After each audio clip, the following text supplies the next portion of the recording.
So in the last video lesson I went through the genetic cross between two carriers of cystic fibrosis, and we filled in the punnett square to work out the possible genotypes that their children could carry. And what I'm going to do in this video lesson is I'm going to talk through how we would interpret this punnett square. Remember the key words that I've written on the side of the board here, and that you really do need to understand and to be able to use when you're going through these inheritance, these genetic problems. So the first thing we've got to do is we've got to work out what the phenotypes would be for all of these genotypes. So the genes, the genotypes are the alleles that these children would have, and the phenotypes is what we would see, the physical characteristics resulting from those genes. So this one here that has two dominant alleles of the unaffected gene, well, they're going to be unaffected, they're not going to have the disease.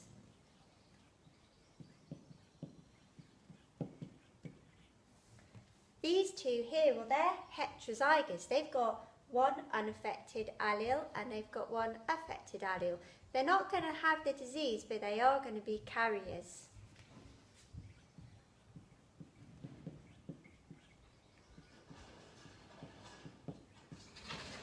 And this one here, well, this is a homozygous recessive for the cystic fibrosis allele. So this individual here has two copies of the allele for cystic fibrosis, so they will have the disease. They're going to have cystic fibrosis.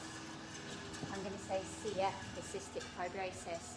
So now we know the possible genotypes of the children and we know the possible phenotypes of the children, but what we're really interested in is what are the chances of these children being affected or unaffected or being a carrier.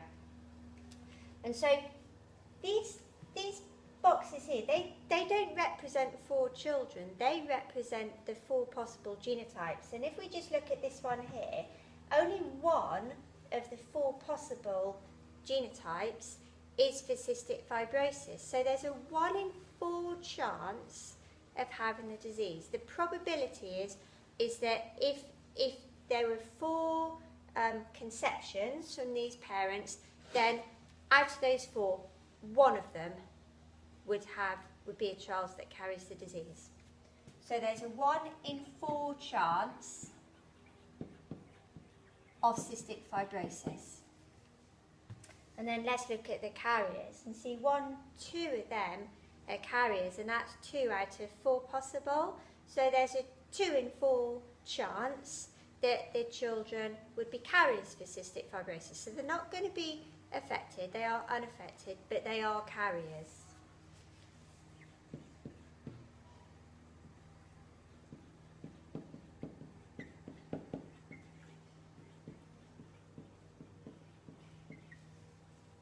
And then this one here, well, that's again, there's just 1 possible unaffected genotype, so that's a 1 in 4 chance of being unaffected and not being a carrier either.